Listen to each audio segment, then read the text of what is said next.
Boa tarde a todos. Obrigado, Lucas. Obrigado, Rejane, Suzana, todos o pessoal, a equipe aqui da Unicinos, por essa iniciativa, por incluir nessa iniciativa. A única coisa que eu lamento é que não deu para chegar cedo para acompanhar as falas que me precederam, e parece que também não vai dar para ficar muito depois, porque trata-se de discutir a esquerda, o momento da esquerda no Brasil, a esquerda mundial. Essa é uma tarefa que precisa ser feita coletivamente, né? Idealmente, eu entendo que isso deve ser feito no espírito da praxis, né? De uma prática pensada, né? Então, uma tarefa que é não só da intelectualidade orgânica, ou do intelectual público, como o Moisés disse, né? Mas também da militância política, né? Então, é desse lugar que eu pretendo trazer minha colaboração para essa discussão, que eu vou trazer, então, em dois movimentos, seguindo um pouco também essa confusão, essas duas propostas, né, de uma esquerda para além da esquerda, de esquerda além do PT. Fazer um primeiro movimento, fazer uma discussão mais geral sobre a experiência paradigmática da esquerda mundial no século XX, que foi a Revolução Russa, né? Como vocês sabem, é o centenário da Revolução Russa, então é um momento propício, e tem acontecido muitos eventos fazendo esse balanço. Então eu vou começar numa primeira parte pegando alguns elementos a partir da Revolução Russa, né? E depois, na segunda parte, eu vou falar mais especificamente sobre o Brasil. Então, como é que eu entendi o título inicialmente, né? Eu entendi como uma espécie de uma provocação. Como é que eu entendi essa provocação, uma esquerda além da esquerda? Eu entendo como a necessidade de se forjar uma esquerda que supere os paradigmas teóricos e práticos que caracterizaram a esquerda do século XX. Qual que é a referência teórica fundamental da esquerda do século XX? É o marxismo como instrumento analítico e o comunismo como horizonte político. Qual é a experiência prática fundamental dessa esquerda? É a Revolução Russa, né? Portanto, uma esquerda para além da esquerda implica um ajuste de contas com a experiência soviética e com os paradigmas que a referem, ou que a referiram, né? No entanto, como já disse para nós que estamos na América Latina, as especificidades do capitalismo periférico, do subdesenvolvimento, precisam também ser levadas em consideração. Então, quando se pensa uma esquerda para além da esquerda na periferia, no século XXI, né, entendo que a tarefa urgente do presente é fazer um balanço dessa chamada onda progressista, esse conjunto de governos identificados com a esquerda, né, desde a eleição do Hugo Chávez até o Lula, Kirchner, Lula no Paraguai, Morales na Bolívia, no Equador, e governos que vêm processos que vêm estão em crise, né? Alguns deles, como o caso brasileiro, já não estão mais no comando da presidência. Então, qual é o balanço que se faz desse processo? Que lições é possível tirar? Então, esse é o movimento que eu pretendo fazer. É uma discussão mais geral, século XX, a referência fundamental da esquerda e do marxismo na prática, ou como uma referência para uma prática política, né? Depois fazer a discussão mais concreta da conjuntura brasileira, tendo como pano de fundo esse processo mais amplo na América do Sul. Então, eu entendo que a Revolução Russa, eu vou propor aqui 4 questões fundamentais para uma reflexão de uma esquerda que pretende ir além dessa esquerda, que foi essa esquerda, né? Em primeiro lugar, a Revolução Russa e todas as revoluções que a seguiram no século XX tiveram referidas ao paradigma marxista do desenvolvimento das forças produtivas. O que é esse paradigma?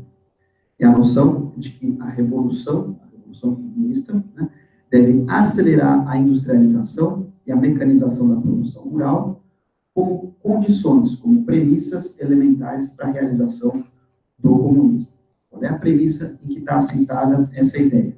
A premissa de que o comunismo é a igualdade na abundância e não na pobreza. Portanto, principalmente quando quando a revolução ocorre em situações de países não industrializados, né, a tarefa primordial que se coloca é o desenvolvimento das forças produtivas, porque a ideia é que você precisa ter uma base, o comunismo, como a sociedade da igualdade, precisa ter uma base material que sustente a igualdade na abundância e não na pobreza, que a socialização da produção não se transforme na socialização da pobreza. Qual é a raiz teórica desse paradigma?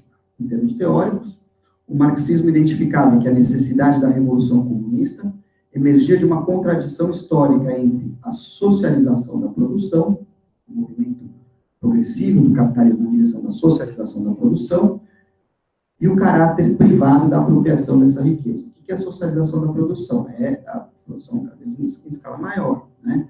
A nível de produção, enfim, é a potencialização da divisão do trabalho. Quer dizer, cada vez as pessoas fazem trabalhos mais específicos, pequenos, mas a conjunção de todos aqueles trabalhos potencializa o caráter social da produção. Você produz muito mais, né? Então, esse é um movimento, faz parte da dinâmica do capitalismo. Então, você tem esse extraordinário potencial de socialização da produção, que, por outro lado, convive com a apropriação privada da riqueza produzida. Então, a noção, vamos dizer,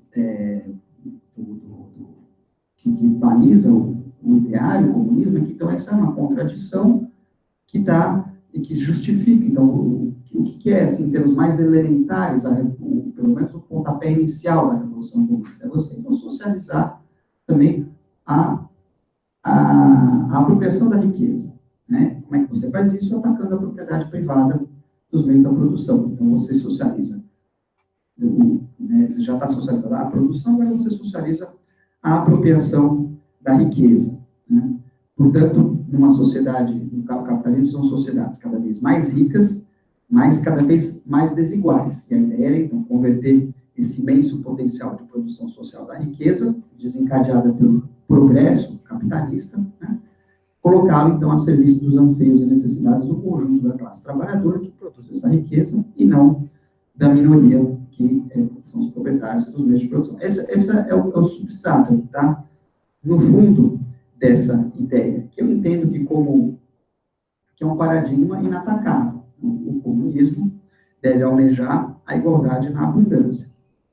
No entanto, a dificuldade histórica emergiu quando esse imperativo do desenvolvimento das forças produtivas, né, essa ideia de que era necessário desenvolver, imprescindível desenvolver as forças produtivas para construir o comunismo, colidiu com as exigências políticas dos processos de mudança, dos processos revolucionários. Um exemplo claro disso foi a coletivização forçada da produção rural na União Soviética, nos anos 20, final dos anos 20. Como vocês sabem, né, o intenso debate no seio da Revolução Russa, e prevaleceu a posição que foi assumida então, pelo Stalin, de que era imperativo a coletivização do campo. Só que isso se deparou com uma resistência feroz dos trabalhadores rurais, do campesinato russo, né, que enxergava naquelas relações, mais do que meras relações de produção, o próprio modo de vida, né? Então, portanto, o resultado disso foi que a coletivização só pôde ser implementada por meio de um banho de sangue, porque se confrontou com a resistência completa, né, do campesinato. Então, e por que se tinha essa exigência da coletivização da produção rural? A ideia, são duas ideias.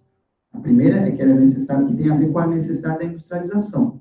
A primeira necessidade de potencializar a produção de alimentos, então você mecaniciza a produção de alimentos no campo, você aumenta o potencial produtivo, e, por outro lado, isso também possibilita a disponibilização de força de trabalho para a industrialização. Então, você tem mais comida e mais gente, mais comida para a cidade e mais gente para trabalhar. Então, a mecanização traduzida em coletivização forçada foi entendida como uma premissa para o desenvolvimento das forças produtivas, que se sintetiza na noção da industrialização, né? Então, estou dando a vocês um exemplo concreto, material de quando vamos dizer, esse imperativo do desenvolvimento das forças produtivas, um imperativo, para simplificar, mas um imperativo econômico, entrou em colisão com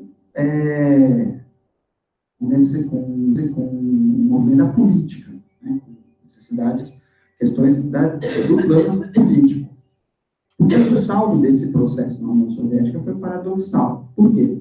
Porque, de um lado, o acelerado desenvolvimento industrial converteu a União Soviética numa potência industrial, e até o seu final, a segunda potência, uma potência econômica, uma das principais potências econômicas do mundo. Por outro lado, esse processo sacrificou o lastro popular do processo. Quer dizer, uma parte de um país que é majoritariamente rural, uma parte substantiva da sua população, a qual, em tese, uma revolução, né, um Estado que se autodeclarou Estado operário e camponês, estavam fazendo ali, uma força, uma política que enfrentou a resistência obstinada da sua base, né, uma parte importante da sua base, que era o campesinato. Então, você tem esse paradoxo, de um lado, foi exitoso do ponto de vista da racionalidade econômica, mas comprometeu o seu lastro popular, que, em última análise, é a própria razão de ser da Revolução. Veja, essas não são questões fáceis, né? São dilemas. O que é um dilema? Um dilema é uma situação que não tem uma saída fácil. Qualquer alternativa é difícil. E se a União Soviética não tivesse se tornado uma potência industrial, e esse foi o argumento que depois foi levantado, durante a Segunda Guerra Mundial, ela teria sido possivelmente aniquilada pelo nazismo. Ela só pôde resistir e, em última análise, derrotar o nazismo porque se converteu em uma potência industrial. Mas, nesse processo, deixou de ser uma revolução, ou pelo menos deixou de ser uma revolução socialista. O Estado camponês, operário camponês, se descolou, né, das necessidades, vamos dizer, das exigências de democratização radical da sociedade que emanavam da sua base, essa base que deu lastro popular para esse processo originalmente. O preço disso foi o descolamento, né? Portanto, esse paradigma do desenvolvimento das forças produtivas, ele se assentou numa segunda premissa, né? É a premissa de que o socialismo seria um sistema econômico mais eficiente entendido aí como mais produtivo do que o capitalismo, né? No final da Segunda Guerra, os soviéticos, inebriados pela vitória, e de fato um impacto extraordinário no mundo, a vitória soviética sobre os nazistas, né, faziam cálculos de em quantos anos, né, ultrapassariam a Inglaterra ou alcançariam os Estados Unidos do ponto de vista da produtividade industrial. Estava se colocando vamos dizer, a disputa entre os dois campos da Guerra Fria nesse terreno. E logo, pouco tempo, os soviéticos desenvolveram a bomba atômica. Em seguida, mandaram um cachorro para o espaço. Então, você tinha elementos que, além de terem derrotado os nazistas, elementos que o pessoal olhava para trás, pensava, durante a depressão, né, enquanto os países capitalistas estavam à beira do abismo, a União Soviética acelerou o crescimento econômico aceleradíssimo, uma industrialização que permitiu enfrentar e vencer a máquina de guerra nazista. Então, isso era, vamos dizer, uma percepção que tinha lastro, né, na experiência recente, na experiência histórica recente. Olhando para trás, retrospectivamente, muitos entendem que isso foi uma ilusão. O socialismo se mostrou ineficiente do ponto de vista da produção e teria perdido a disputa com o comunismo nesse terreno. Essa não é uma leitura só de gente no campo liberal, mas também de gente no campo da esquerda, né? Tem um livro famoso do Robin Blackburn, tem vários artigos que fazem um balanço logo depois que quando caiu o muro, quando terminou a União Soviética, tem alguns artigos nessa perspectiva, como o dele próprio, né? Eu aqui não é a minha intenção discutir qual é o sistema mais produtivo, mais eficiente desse ponto de vista, embora eu, pessoalmente, esteja convencido de que o comunismo é mais produtivo. O comunismo que nunca se viveu historicamente. O ponto a enfatizar é que a superioridade do socialismo não está, ou não precisa estar, na produtividade, mas no atendimento das necessidades e dos anseios dos trabalhadores. Para dizer em termos weberianos, o debate sobre a eficiência econômica, em termos, quando você equivale eficiência econômica à produtividade, você dissocia os meios dos fins do desenvolvimento. Né? Em outras palavras, a produtividade, a maior eficiência econômica, ela é um meio, né, para você alcançar a abundância. Uma abundância que só faz sentido do ponto de vista socialista ou comunista, se ela é partilhada. Então, o capitalismo é uma sociedade da abundância, né? Também é a sociedade da concentração da riqueza. Então, em outras palavras, o que eu estou sugerindo é que é necessário colocar a disputa, em outro terreno, né? Quando se disputou União Soviética e Estados Unidos, vamos dizer assim, qual seria o país mais produtivo do ponto de vista econômico, qual o país que vai avançar mais cientificamente, você está dissociando a discussão da eficiência econômica, da discussão do desenvolvimento econômico, da finalidade do desenvolvimento econômico. Era uma crítica que o Furtado, por exemplo, fazia ao subdesenvolvimento. Até porque sobre outro paradigma, é difícil você discutir o que é eficiência. Para dar um exemplo concreto, é comum dizer que o Estado cubano é ineficiente, né? Agora, como é que sob qual critério você considera ineficiente um Estado que alimenta, educa, dá saúde e cultura a toda a sua população? Então, você tem... depende do ponto de vista qualitativo, do ponto de vista dos anseios e necessidades do conjunto da população, você pode dizer que esse é um Estado ineficiente. Portanto, o que eu estou colocando aqui é que, ao aceitar o debate nos termos da eficiência econômica, essa eficiência econômica reduzida à produtividade, a esquerda incorporou referências capitalistas sobre o que seria o êxito do próprio socialismo. Não sei se está ficando claro. Eu estou sugerindo, a esquerda está se medindo com a régua da sociedade que se pretendia superar, né? Vou fazer essa questão, ela tem um desdobramento crucial para você pensar uma esquerda além da esquerda, principalmente na periferia do capitalismo. Por quê? Porque aqui, como o Furtado já mostrou, é impossível e também indesejável generalizar os padrões de consumo dos países centrais no mundo todo. Por que é impossível? Impossível porque a base produtiva é mais estreita, essa é uma questão histórica, né? História econômica. A base econômica do Brasil, ela nunca será a base econômica dos Estados Unidos, né? E aí estamos falando de um país periférico que avançou bastante na direção da industrialização, que é o caso do Brasil. Portanto, é impossível o Brasil reproduzir os padrões de consumo dos Estados Unidos. Por outro lado, é indesejável reproduzir esse padrão de consumo. Por quê? Porque, como dizia o Furtado, o padrão de consumo, ou o padrão tecnológico, é também um padrão cultural. Essa sociedade, valores culturais, né? Não é uma discussão isenta da técnica e cultura. Elas estão indissociadas. Portanto, um padrão de consumo, esse padrão de consumo, o padrão estadunidense, o padrão do capitalismo industrial, está associado a valores como o individualismo,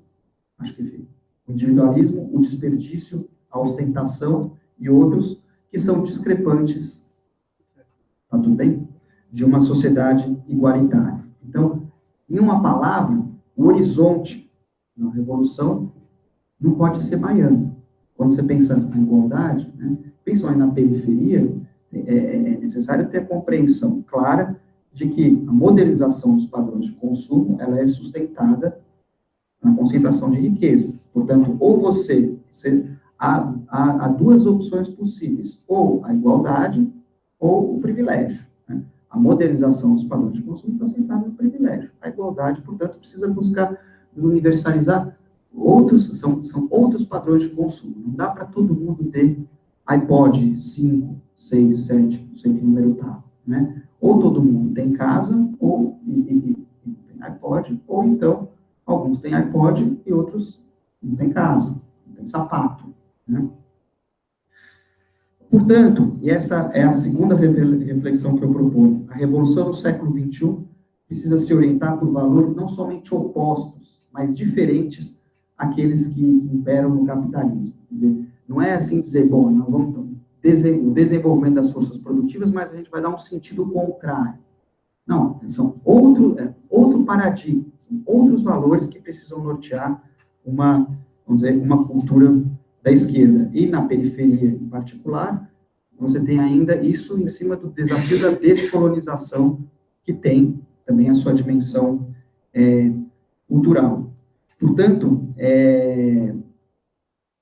para fazer uma analogia, né? Vejam, Cuba, até a Olimpíada de Seul, em 88, se eu não me engano, acho que até depois, mas em Seul eu tenho certeza, Cuba teve mais medalhas olímpicas do que todos os países latino-americanos somados. Então, a Cuba revolucionária se converteu na América Latina, no período da Guerra Fria, numa potência olímpica. Só que a pergunta que eu coloco isso é um feito admirável, né? A pergunta que eu coloco mas será que o esporte de alto rendimento é indicativo de uma sociedade mais humana? Eu tenho dúvidas que Cuba se tornou uma sociedade mais humana, mas será que esse é um indicativo, né, o êxito no esporte de alto rendimento? Ou será que, digamos, a cultura socialista está mais próxima da epígrafe do livro do Galeano, do Uruguai Eduardo Galeano, sobre futebol, em que ele coloca lá uma música que se cantava, os meninos jogando futebol em Montevideo cantavam assim: ganamos, perdimos, igual nos divertimos, né? Então, ganhamos ou perdemos, a gente se diverte igual, né? Qual é qual deve ser o paradigma, quer dizer, de uma sociedade que almeja, e aqui eu gosto muito do esporte competitivo, é uma discussão complexa, mas eu estou querendo exemplificar, né, ilustrar essa questão da referência dos valores, quer dizer, eu me lembro quando eu tive com uma turma em Cuba, faz uns 10 anos, a gente foi visitar um desses centros de esporte de alto rendimento, aí tinha um pessoal que trabalhava com o Paul Singer, da economia solidária. Aí eles começaram a perguntar para o pessoal, né, assim, escuta, mas vocês fazem jogos cooperativos? Aí o cara virou para o tradutor e falou, não entendi, né, o tradutor falou. Aí alguém levantou a mão, não, eu explico, eu traduzo. Juegos cooperativos, eles continuavam sem entender. Aí continuou explicando, ele falou, sim, claro, nós outros jogamos dominó, né? E não é o negócio deles, então, é na lógica do esporte competitivo, do alto rendimento, né? Não é assim, pensar jogos em que não vai ter vencedor e perdedor, não é essa a lógica ali da sociedade cubana. Portanto, então, aí, esses dois elementos que eu estou trazendo, né, para a reflexão da Revolução Russa, o desenvolvimento das forças produtivas, né, o paradigma do progresso, digamos assim, e a modernização dos padrões de consumo, que são os dois lados da mesma moeda, né, na minha opinião, são que remetem a esse paradigma do progresso, né, que orientou a esquerda, orientou o marxismo, o ideário e o comunismo desde o século XIX, né, são duas referências, entendo que precisam ser revistas, né? Então, em outras palavras, a impressão que eu tenho, deixando claro, de novo, que são coisas para serem discutidas coletivamente, né? Estou trazendo aqui sugestões, é que a dimensão cultural, a dimensão dos valores, a dimensão subjetiva da mudança, ela tem um papel crucial, que não se reduz àquela ideia de que você primeiro transforma a superestrutura, ou seja, a base material, e com isso você transforma as pessoas. a experiência histórica tem mostrado, e aí eu me remeto não só à experiência histórica soviética, mas também à experiência histórica cubana, que nos é mais próxima, tem mostrado que não é bem assim, né? Claro que há ligações, claro que se você chega em Cuba hoje, vai dizer, acabou o racismo, acabou a discriminação racial? Não. Quando você chega num hospital de ponta e a pessoa que vai te receber, que é a diretora do hospital, uma mulher negra, a discussão do racismo e a discussão de gênero está colocada em outros padrões. Né? É evidente que há relação, mas não esgota, né? E eu estou trazendo algumas referências da experiência cubana, porque eu acho também que nessa construção que eu propus a vocês, saltando da União Soviética para a América Latina no século XXI, o ideal seria ter uma mediação passando para que é a principal referência, vamos dizer, do que foi uma esquerda no século XX na América Latina, né? Então, a discussão da esquerda para além da esquerda, talvez deveria ter esses 3 degraus, né? Eu convido vocês, se quiserem, depois conhecer, mas então eu vou fazer alguns comentários, estou fazendo alguns comentários ao longo, que estão inspirados nesse livro que foi lançado a semana passada, sobre Cuba, no século XXI, Dilemas da Revolução, e se puder circular só para o pessoal conhecer um pouquinho, né?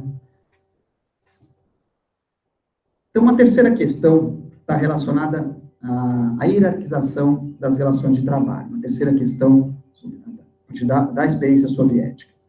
Na sua análise sobre a União Soviética, o recém-falecido Istvan Mesaros, um intelectual húngaro, diagnosticou que a União Soviética foi uma sociedade pós-capitalista, mas não foi além do capital. O que seria ir além do capital, nessa perspectiva? Na visão do Mesaros, o capital é constituído por um tripé, que é o trabalho assalariado, a propriedade privada e o Estado, né? Ao romper apenas com um dos elementos desse tripé, que foi a propriedade privada, a União Soviética abalou um elemento fundamental da sociedade, do capitalismo. Mas o sistema metabólico do capital, como diz o Mesaros, permaneceu intacto. Por isso, ele descreve essa sociedade como uma sociedade pós-capitalista, né, mas que não superou o capital como sistema metabólico social, né? Essa é uma análise que sugere que as revoluções contra o capital no século XXI precisam ser mais e não menos radicais do que a experiência soviética. Por quê? Porque além de superar a propriedade privada dos meios de produção, que foi uma coisa que a experiência soviética fez, a experiência cubana fez até de forma mais radical, né? E isso, de certa forma, dá conta, ou é um passo inicial para dar conta daquela contradição que eu mencionei no começo, entre o caráter social da produção e privado da apropriação. Então, você supera isso porque a propriedade fica, né, propriedade social, mais concentrada no Estado, né? Além disso, é necessário romper com a hierarquia nas relações de trabalho, né, que se personifica ou que se encarna no capitalismo no trabalho assalariado. A experiência mostra que abolir a propriedade privada nos meios de produção é uma condição necessária, mas insuficiente para superar a alienação do trabalho. Isso exigirá que os produtores se apropriem do próprio processo de produção, ou seja, um socialismo entendido como autogestão dos produtores associados. Essa também não é uma tarefa simples nem imediata, entre outras coisas, porque uma dimensão da alienação capitalista é tornar os trabalhadores descrentes ou desinteressados da própria gestão do trabalho. Para dar outro exemplo cubano, quando a Revolução triunfou lá em 59, eles expropriaram os grandes canaviais. Cuba era basicamente um canavial, um bordel dos Estados Unidos, então expropriaram os canaviais e abriram discussão com os trabalhadores, oferecendo 2 alternativas, se eles queriam, se era para constituir cooperativas ou mantinha a propriedade estatal das fazendas. E, de modo massivo, prevaleceu a ideia de que deveria ser a propriedade estatal dos canaviais. Por quê? Entendo eu, né? Entendo eu que um dos elementos é porque é um pessoal que vem lá da escravidão, né? Eles não estão procurando a superação do capitalismo, da alienação do trabalho, eles estão contentes com o patrão mais maneiro, respeito, que eles possam conversar,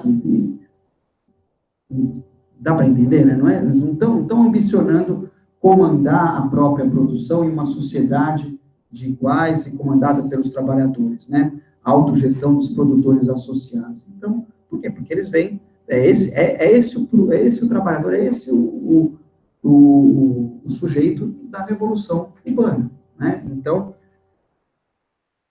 é daí, na verdade, essa é a raiz da noção do socialismo como transição do capitalismo para o comunismo, que, como vocês sabem, a discussão, né, que o Lenin fez quando teve, né, no Estado da Revolução, quando teve a Revolução Soviética, qual era a discussão? Bom, então, como é que você sai dessa sociedade atrasada, que tem o czarismo, a igreja ortodoxa, camponesa, e você vai para o comunismo, sociedade sem Estado, sem propriedade privada, sem divisão do trabalho. Então, bom, se você pular de uma coisa para outra, isso aqui vai desagregar, você vai para a anomia, e na anomia vem a restauração capitalista. Então, você tem que ter a transição, você não sai de uma sociedade para outra dando, assim, um passe de mágica, né?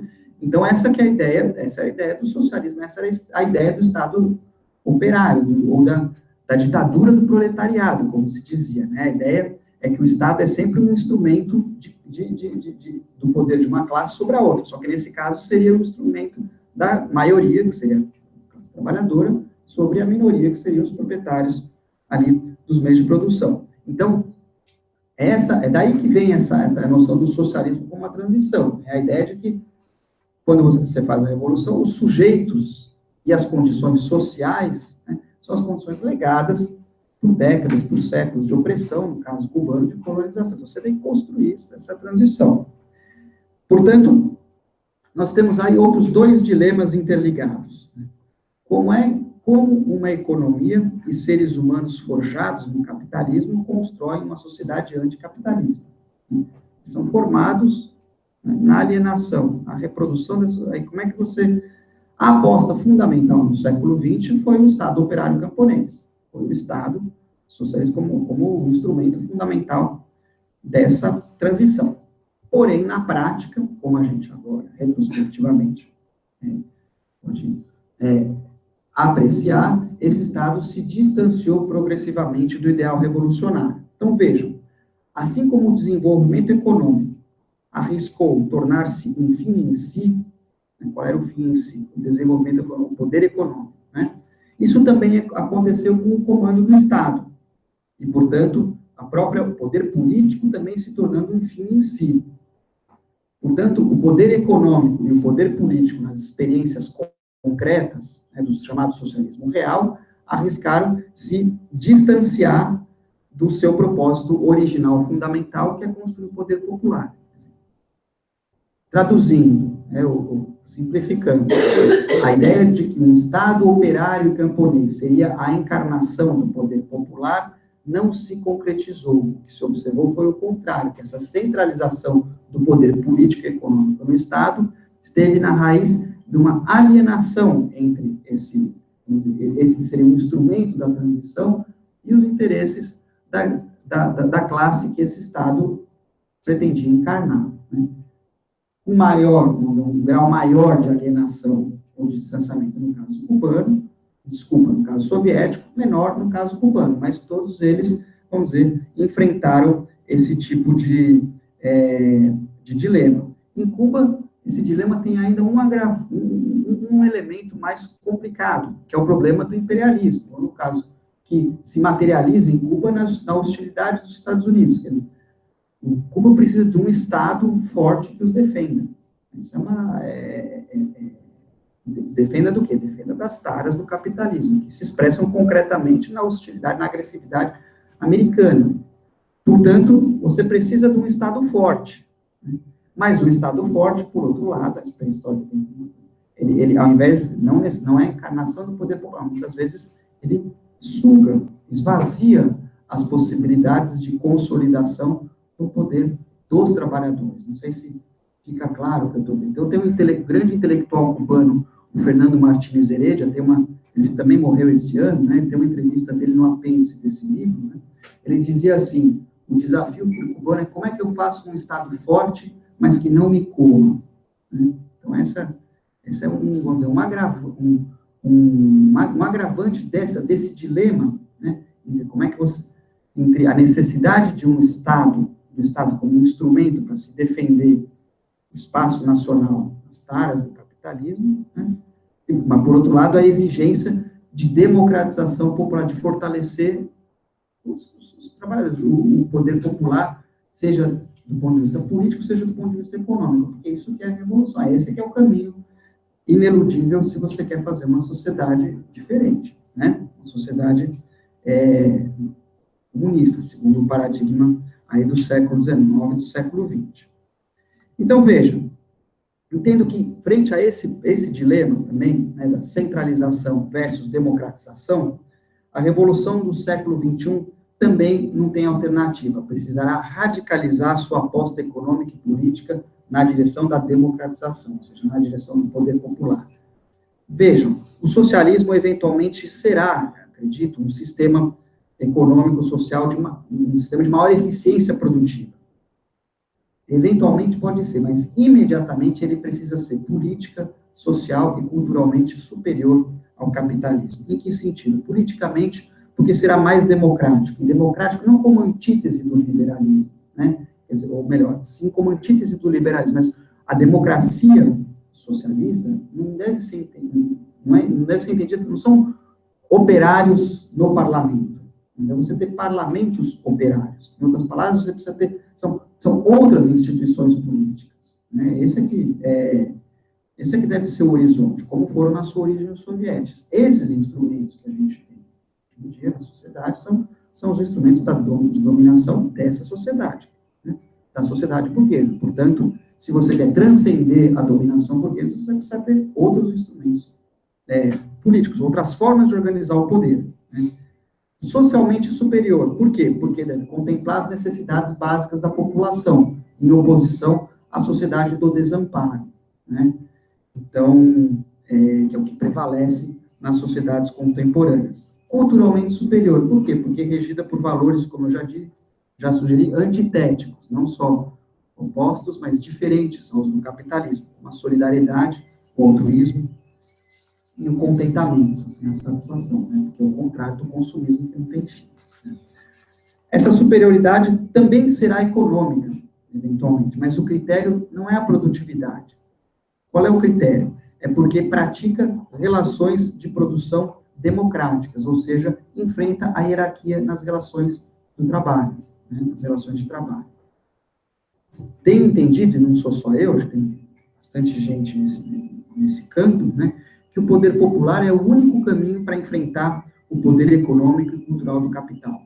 Trabalhadores e os trabalhadores defenderão uma sociedade sua, né, por imperfeita que seja, né? Então, não sei se fica claro, mas eu estou aqui sugerindo de novo não vou dizer a primazia, mas a centralidade da questão política, cultural, dos valores em oposição ao desenvolvimento das forças produtivas. Quer dizer, como cantava o Galeano, ganhamos, perdemos, igual nos divertimos, bom, mas se o time é nosso, nós estamos felizes, tá todo mundo entendendo. Se a sociedade é nossa, se o que a gente produz é nosso, se o padrão cultural, e se tudo é sentido ou vivido como nosso, entendo que isso isso é o que explica, entre outras coisas, o fato de Cuba não ter caído nos anos 90, quando desabou a União Soviética, 90%, sem idealizar a sociedade cubana, tá? Depois podemos fazer essa discussão crítica, mas o fato é o seguinte, eles comeram um pouco de diabo amassou, passaram fome, uma sociedade que vinha uma relativa abundância nos anos 80. Por que aquilo não desabou? Entre outras coisas, porque os cubanos entendiam que aquele Estado, aquela sociedade, ela defendia, incorporava valores caros a eles, que são, essencialmente, a soberania e a igualdade, né? Então, o povo, a moral da história é, o povo aguenta um sacrifício quando entende a causa, né? Até porque a vida do povo é um sacrifício, só que é um sacrifício com um sentido que não lhe pertence, com um sentido alienado, que é a exploração do trabalho, né? Portanto, sugiro aqui que talvez a aposta leninista do século XX, que é a aposta, vamos dizer, que orientou a política revolucionária de esquerda do século XX, que é uma aposta do Estado operário camponês, precisa conviver no século XXI com a aposta na autodeterminação das massas da Rosa Luxemburgo. A Rosa Luxemburgo que dizia assim, é preferível errar com os trabalhadores ou errar com o povo do que acertar sem ele, né? Então, essa discussão da centralização, né, versus democratização do poder, me parece que não há alternativa. Depois eu posso comentar um pouco como é que essa discussão se encaixa nos dilemas que Cuba vive hoje, por exemplo. Bom, então são esses 4 elementos que eu queria colocar para encaixar, para situar a discussão nos marcos da experiência da experiência soviética. Então, relembrando, primeiro, questionar o paradigma do desenvolvimento das forças produtivas, cujo outro lado é a modernização dos padrões de consumo, quer dizer, uma discussão, então, que é de padrão de desenvolvimento. E, de outro lado, a discussão sobre centralização ou democratização do poder, que se encarna na discussão sobre o Estado e na discussão sobre poder popular, né? Que, como eu procurei deixar claro, não são necessariamente antitéticas. Como eu disse no caso cubano, você precisa se defender dos Estados Unidos, por exemplo, né? Então, aí, com isso, então, eu dou um salto para aterrissar na discussão conjuntural latino-americana brasileira. Então, o que é Então, as referências gerais, o que seria uma esquerda além da esquerda, e na América Latina, no concreto, o que significa falar de uma esquerda além da esquerda, ou uma esquerda além do PT, no século XXI? A referência fundamental da esquerda brasileira é o PT, né? Então, desde a esquerda latino-americana. E a experiência histórica fundamental são esses governos petistas, a sucessão de 4 governos petistas que se sucederam no nosso presente recente. Portanto, eu entendo que pensar uma esquerda além da esquerda implica em fazer um balanço do que foi essa experiência e então ver o que você faz, o que você pode, para onde vamos a partir dela, né? Então, para fazer esse balanço, eu um pouco desenvolvi isso numa outra visita que eu fiz aqui. Ela está nesse outro livro, vou fazendo as divulgações porque é uma forma de dar a conhecer essas discussões, no caso de Cuba, uma discussão coletiva, nessa menos coletiva, né? São três, eu vou colocar na forma de 4 ideias, né? Ou 4 hipóteses. A primeira hipótese é que o PT é corresponsável pela situação que o vitimou. Corresponsável significa dizer que não é o único responsável, mas também não é uma vítima. E é corresponsável em todos os seus aspectos. Por quê? Porque manteve intocado o poder das grandes corporações de comunicação, porque incorporou e serviu a lei de responsabilidade fiscal, que o partido historicamente foi contra, que depois serviu de pretexto para depurar Dilma, né? Porque praticou uma combinação de cooptação e repressão com os movimentos populares. Devemos lembrar que foi a Dilma que promulgou a lei antiterrorismo, né? Porque fez da política parlamentar a sua base e nunca o povo ou a esquerda. Foi sempre nesse terreno que tentou negociar a sua salvação até o último momento, e sempre navio moeda da política mercantil. Então, essa é uma primeira ideia. Segunda ideia, o golpe não significa uma mudança no sentido da evolução da história brasileira, mas aponta para uma aceleração no ritmo e no tempo da política prevalente.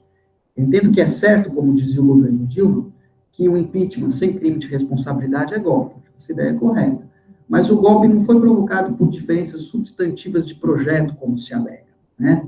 Entendo que não há essas diferenças substantivas. O jogo foi no terreno da pequena política, que o partido comandou exitosamente, o partido PT comandou exitosamente por 13 anos. Veja, aqui, eu não tenho dúvidas que o governo Temer é mais destrutivo do que os governos anteriores, né? O ponto que eu a enfatizar é que suas propostas não traduzem uma inflexão histórica, uma mudança no sentido. Ninguém deu um cavalo de pau na história, né, em relação ao sentido das políticas praticadas até então. O que você tem é uma aceleração no tempo e no ritmo das políticas prevalentes. Para dar 2 exemplos rápidos, o congelamento dos gastos públicos por 20 anos e radicaliza a lógica do ajuste estrutural que foi praticada por esses governos. É uma medida terrorista para quem depende da face pública do Estado, mas ela está nessa mesma lógica. E o fato de que o Meirelles, que foi o presidente do Banco Central, é o ministro da Fazenda desses governos, não nos deixa esquecer dessas continuidades. Mas então, o que desencadeou o golpe? Né? Eu entendo que o que desencadeou o golpe foi o debilitamento da posição petista nesse lodaçal da política parlamentar. E por quê? Entendo que isso está associado ao esvaziamento da sua funcionalidade política, da funcionalidade política dos governos petistas para gerir o capitalismo brasileiro. Qual era essa funcionalidade? O módulo lista de regulação do conflito social. O que é isso? De um lado, os de cima ganhando dinheiro, como sempre, como gostava de dizer o Lula, os banqueiros nunca ganharam tanto dinheiro como nas gestões, né? Aí isso articulado a pequenos ganhos para os de baixo, seja por meio de uma discreta evolução do salário mínimo, atrelada ao crescimento da economia, seja por meio das políticas assistencialistas de renda, distribuição de renda condicionada, né, propagadas pelo Banco Mundial. Você tem os de cima ganhando como sempre, os de baixo ganhando um pouquinho mais, isso você tem uma espécie de apaziguamento social, então, isso aqui é o módulo de regulação do conflito social, que funcionou a contento no contexto de expansão econômica, cujo pano de fundo era o chamado boom dos commodities, né?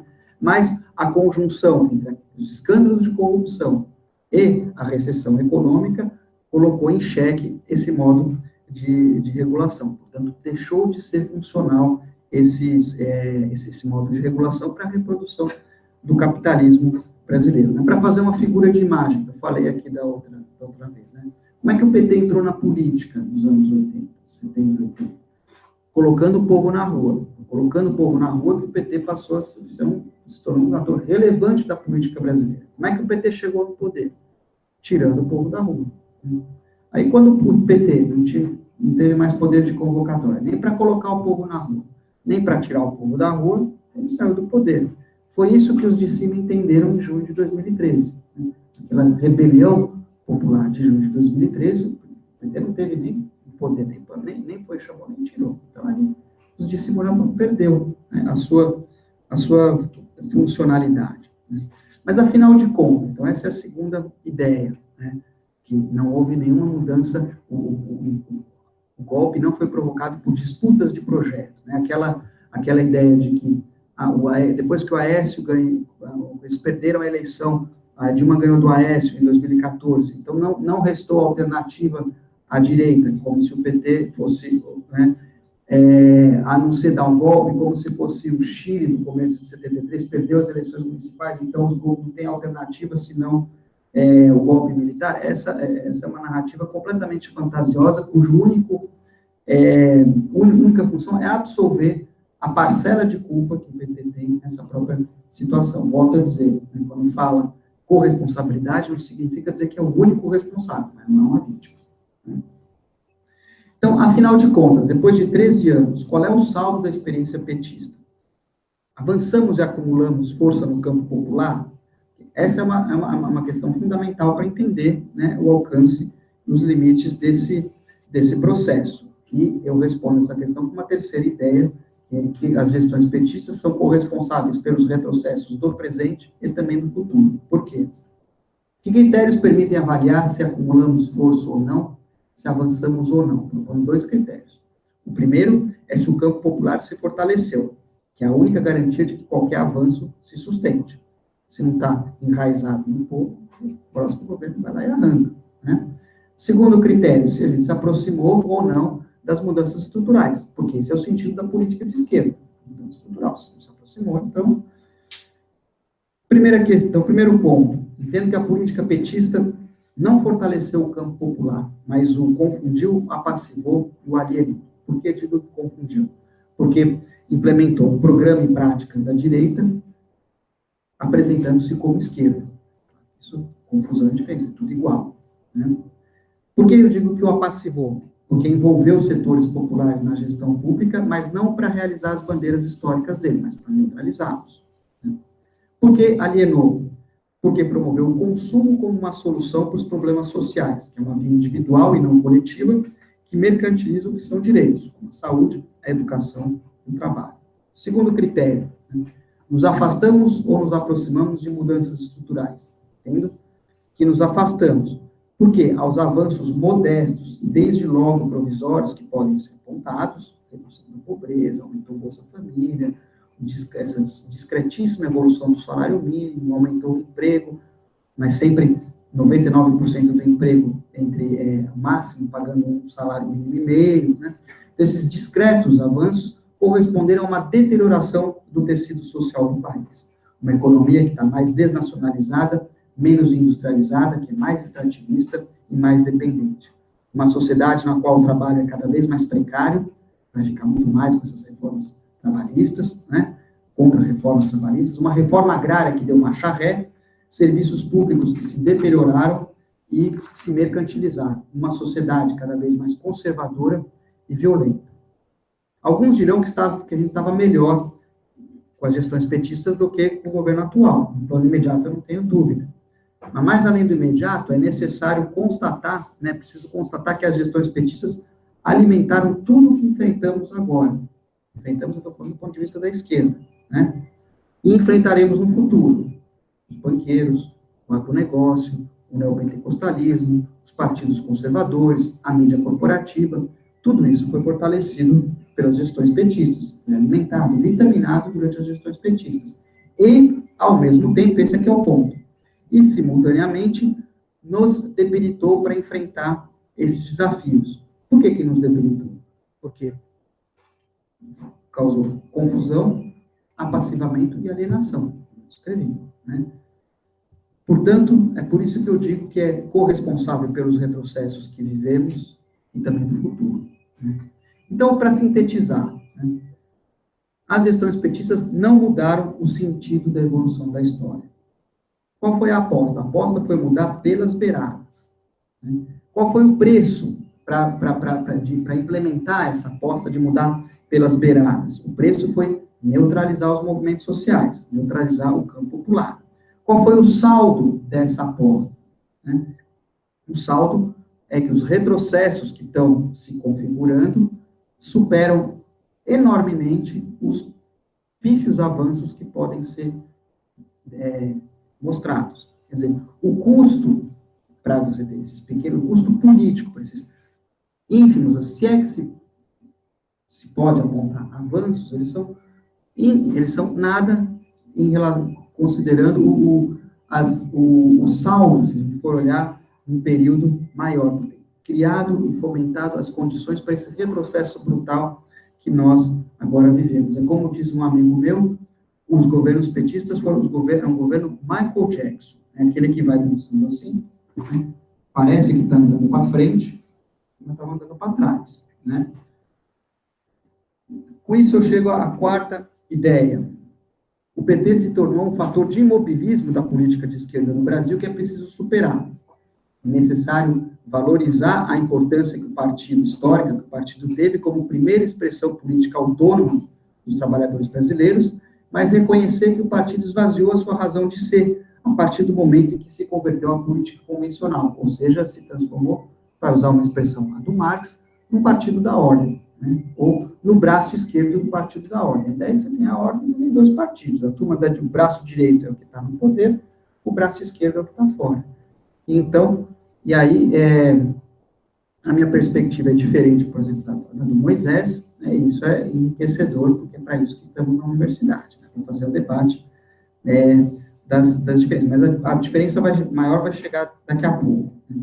Eu entendo que mas para dizer, então, isso eu entendo que é muito claro que o PT é um partido da ordem. E quem acha isso não sou eu, quem acha isso é a ordem. Por exemplo, no outro dia, um colega lá da USP, o Braga, foi fazer uma reunião, coisa que ele é chefe de departamento, com aquele do Bradesco, o presidente Trabuco, não sei, que tentaram que fosse ministro da Economia do governo Dilma, e ele disse, quando era na época daquelas que estavam começando aquelas greves gerais, que no fim o movimento arrefeceu, mas naquele momento teve um momento de alta. E esse homem do Bradesco disse, olha, se a coisa continuar assim, se a coisa continuar se o caldeirão ferver, vai ter que chamar de volta o Lula, porque vai ter conciliação, vai ter que se entender de novo, que é também um competente que o Moisés trouxe aqui.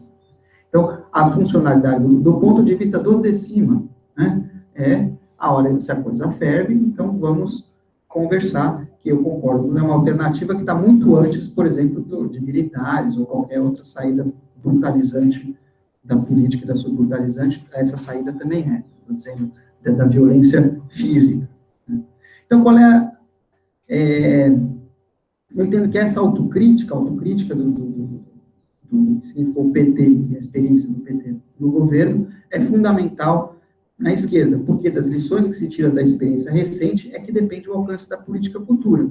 Veja, de maneira muito clara, aqueles que defendem a narrativa de que o golpe foi movido por diferença de projeto, têm como horizonte a restituição da ordem petista. O raciocínio é muito simples. Se você tinha um projeto, aí deu um golpe, derrubou esse projeto, colocou outro, então você tira o projeto que está, você coloca o projeto anterior. Essa que é a narrativa. Como eu disse, a funcionalidade ideológica dessa narrativa é ocultar a corresponsabilidade que o partido tem pela situação, pela encalacrada em que nos encontramos.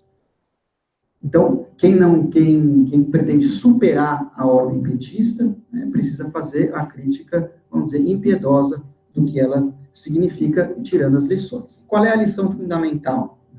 As presidências petistas, e aqui acho que posso generalizar para os outros governos da onda afins no subcontinente, ilustram com clareza cristalina os limites para a reforma dentro da ordem na América Latina.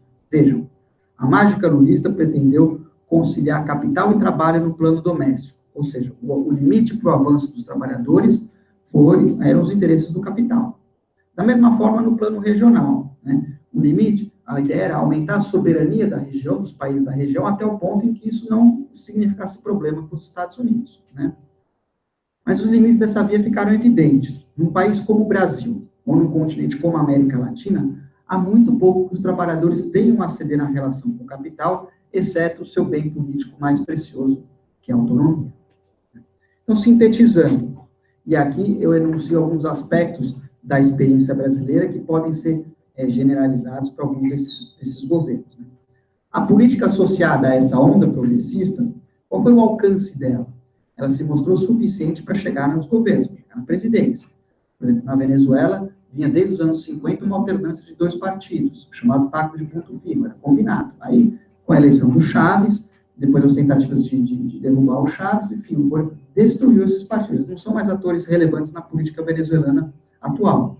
Ou pega o exemplo da Bolívia, que vocês sabem, um país marcado pelo apartheid social, dos brancos, minoria, e a massa indígena. Hoje você entra no parlamento boliviano, você tem aquele colorido, muitos indígenas, o próprio presidente, uma administração popular. Então, você teve a alternância política em muitas situações, a exceção é da Colômbia e do Peru, né? Mas, qual foram os limites? Os limites foi a continuidade macroeconômica. Em uma situação se superou, se desafiou o neoliberalismo. A única situação em que isso foi tentado, no modo de entender, é a Venezuela, e aí se deparou com limites de diferente natureza, inclusive de natureza econômica, pela dependência petroleira, né? Mas então, voltando, qual é o alcance dessa política? Associada à onda progressista, o alcance, chegaram à presidência. Qual é o limite? Não mudou os países, né? Foi insuficiente para mudar a estrutura dos países. A tentativa de conciliação dos opostos, que predominou em todas essas situações, implicou em diferentes estratégias de desmobilização ou cooptação do campo popular. Às vezes mais com jeito, que nem na Argentina, mais no caminho da cooptação, às vezes mais na repressão, como no caso da Bolívia e do Equador, né?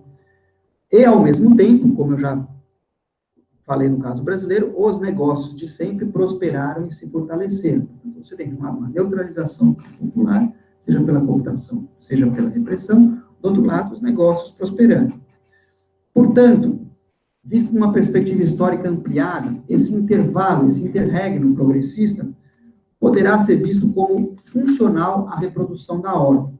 Por quê? Porque conteve a mudança em contextos onde a sublevação contra o neoliberalismo estava na ordem do dia. Uma sublevação que podia ser latente, vamos dizer assim, mais implícita, como no caso do Brasil, como é que foi a reação ao neoliberalismo? Castigo eleitoral ao PSDB, que nunca mais ganhou, né?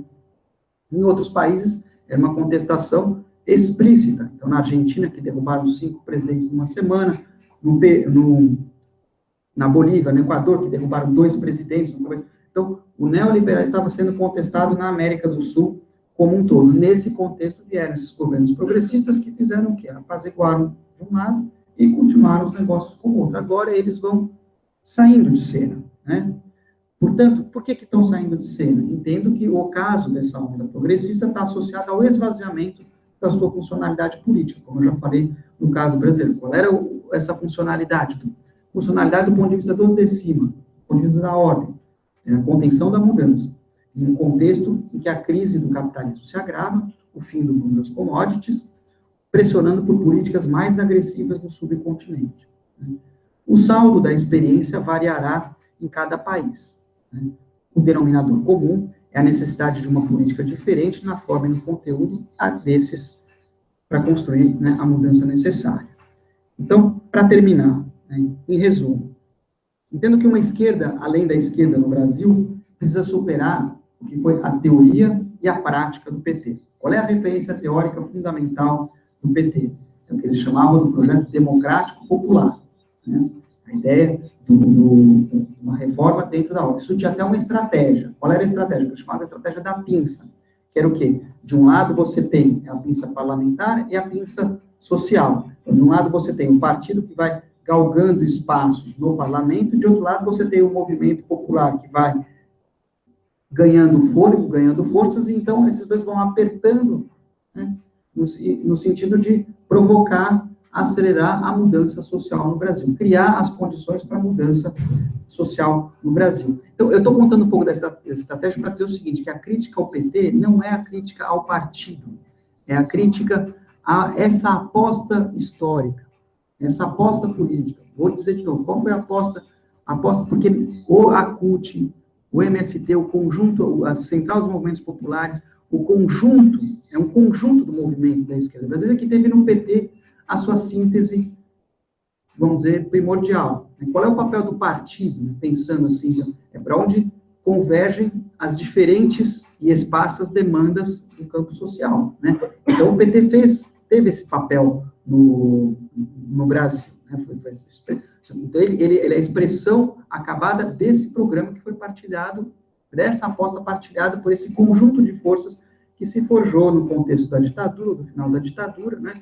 Tirou as lições daquela conjuntura e fez essa aposta. Então, a aposta era o democrático popular. Qual era a estratégia? Né? Qual era a prática? A prática era a conciliação de classes, a mudança dentro da ordem, ou a reforma do capitalismo dependente, né? Então, a lição fundamental, de novo, qual é? É que não há espaço para reforma no capitalismo dependente. O espaço para mudança no capitalismo dependente é exíguo. Essa não é uma lição nova. O Florestan Fernandes, por exemplo, tirou essa lição lá do golpe de 64. Qual é a diferença? A diferença é que uma coisa é você saber com a cabeça, outra coisa é você ver na prática, né? A diferença é que agora a gente teve a prova histórica disso no caso brasileiro. No caso chileno, eles estiveram lá atrás. Cada um tira vamos dizer, pode tirar diferentes lições. Eu entendo que o campo da esquerda tem que tirar essa lição, né? Essa aposta, qual foram os limites, né? A experiência petista, de novo, chegou no poder, chegou na presidência, mas não mudou nada. Fez uma aposta de mudar sem enfrentar a raiz dos problemas. Ou seja, entende que era possível modificar a sociedade brasileira sem mexer nas estruturas. Um exemplo primordial disso era o Fome Zero, que foi, né, no começo, você junta, formaram o Conselho Nacional do Desenvolvimento Econômico e Social, botaram os empresários e os trabalhadores numa mesma mesa, a ideia da conciliação. Fome Zero entregaram para o Frei Beto, uma pessoa da Igreja Católica. Quem vai ser contra acabar com a fome? É num país tão desigual, então você pode mexer pedacinhos e melhorar. O diagnóstico dá para você fazer muita coisa sem comprar brigas grandes. Qual é o saldo? O saldo é que não deu para mexer em nada, né? Deu para o que você mexeu, foi muito pouco, foi episódico, e o custo de fazer essas mexidas, o custo político disso é muito superior aos pequenos avanços que podem ser eventualmente enumerados. Portanto, a lição não é possível mudar sem mexer nas estruturas. Não dá para fazer omelete sem quebrar ovos no capitalismo dependente. Não dá para modificar essa sociedade sem comprar briga. Não dá para ser na conversa. E por quê? Porque as classes dominantes brasileiras, as classes dominantes da América Latina são intolerantes à mudança dentro da ordem. As raízes dessa intolerância são explicadas pelo Florestan, podemos as raízes econômicas e políticas disso, né? Portanto, aqui não tem mudança na conversa, por isso que na entrevista eu falei, o processo de mudança, ele implica uma guerra civil. Né? Essa é a leitura que se tem que ter. Eu não estou aqui com isso querendo dizer que tem que formar guerrilha, eu só estou constatando, é um diagnóstico da gravidade do problema e da gravidade de você enfrentar o problema. Nem você chegar num médico que fala assim, você tem câncer. Bom, como é que você faz o câncer? Como é que você faz? Você toma uma aspirina. Nós estamos diagnosticando, a sociedade brasileira tem um câncer. Né? Enfrentar esse câncer vai exigir coisas radicais e drásticas, como cirurgia e quimioterapia. Esse é que é o diagnóstico, que eu entendo que essa, então, é a tarefa para uma esquerda que se propõe aí, além do que a esquerda, no caso brasileiro, nessas últimas décadas, e, no caso mundial, ele referida à experiência soviética, porque a barbárie, né, acho que no começo do século XXI, assim como no começo do século XX, a dicotomia socialismo e barbárie está colocada novamente. Portanto, a esquerda, além da esquerda, precisa responder a esse desafio histórico. Né? Então, quando se falar em revolução no século XXI, é falar o que dá lastro a esse ideário é o que está acontecendo na sociedade. Né? Como dizia o Trotsky, a revolução é uma resposta bárbara a uma situação bárbara. Então, se a gente quer pensar uma esquerda além da esquerda, a gente precisa ter um diagnóstico do que estamos enfrentando e coragem e competência, né, para construir as alternativas. Obrigado.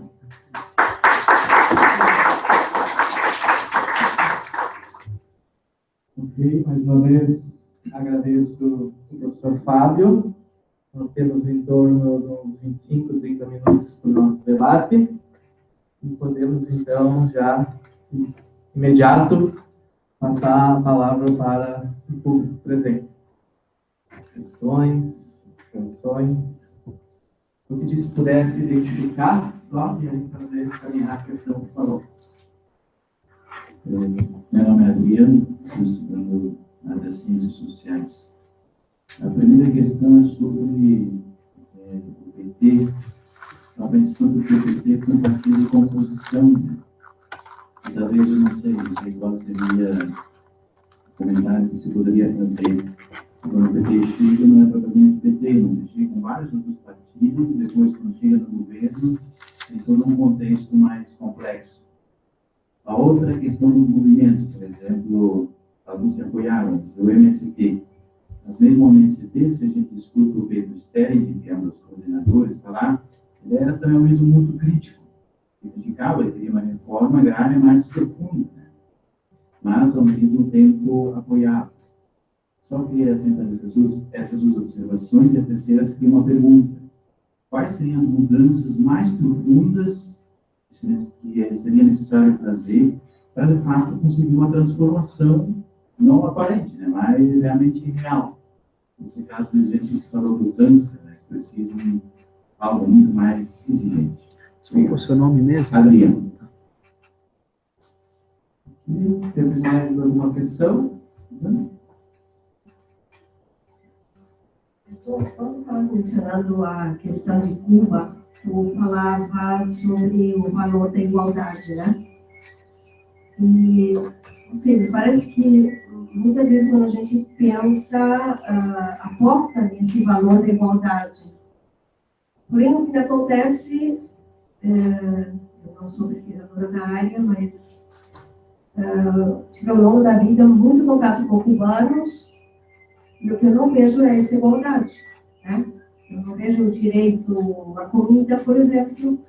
Eu vejo que as pessoas vão viajar na Cuba e a lugares espetaculares, que não tem nada a ver com o que tem a maioria, né?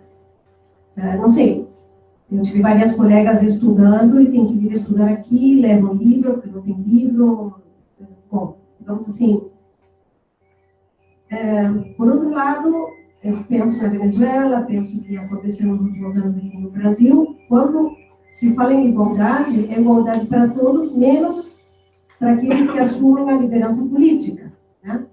Então, quando tu vai na Venezuela, todo mundo faz fila, mas os políticos não fazem fila para os alimentos.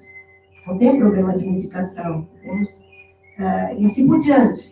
Se eu penso aqui no Brasil, para mim uma grande decepção foi pensar PT, Lula, um monte de pessoas que a gente pensava vão nos prometer um valor que depois não assim, mas como é que é? Depois levam coisas para si próprio, né?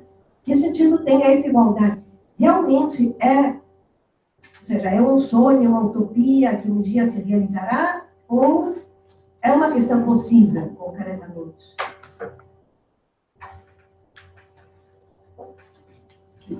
Mais uma ou quer responder? Pode. Não, mais uma, depois a gente abre outro bloco daí.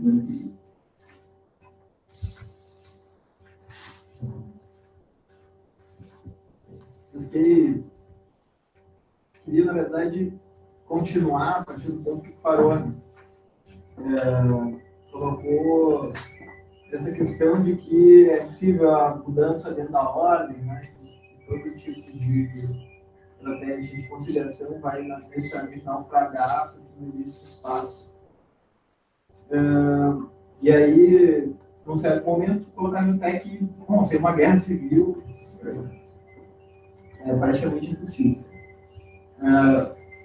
E aí, logo depois, não é que eu esteja defendendo que se formem guerrilhas, né? Eu estou simplesmente fazendo aqui um diagnóstico, mas a gente tem que pensar como um sujeito que vai ao médico e é diagnosticado com câncer, e aí então ele não vai ficar parado de tomar uma aspirina, e sim procurar uma quimioterapia. Então, daí, o que eu fiquei em dúvida, assim, e até com relação ao final um pouco da minha fala, é a questão assim, quando eu digo se é para valer mesmo, o pensamento, entende? Porque daí, se não tem espaço nenhum dentro da ordem, se a única solução é a guerra civil, então a gente tem que propor a guerra civil, né? A gente tem que ir até o fim.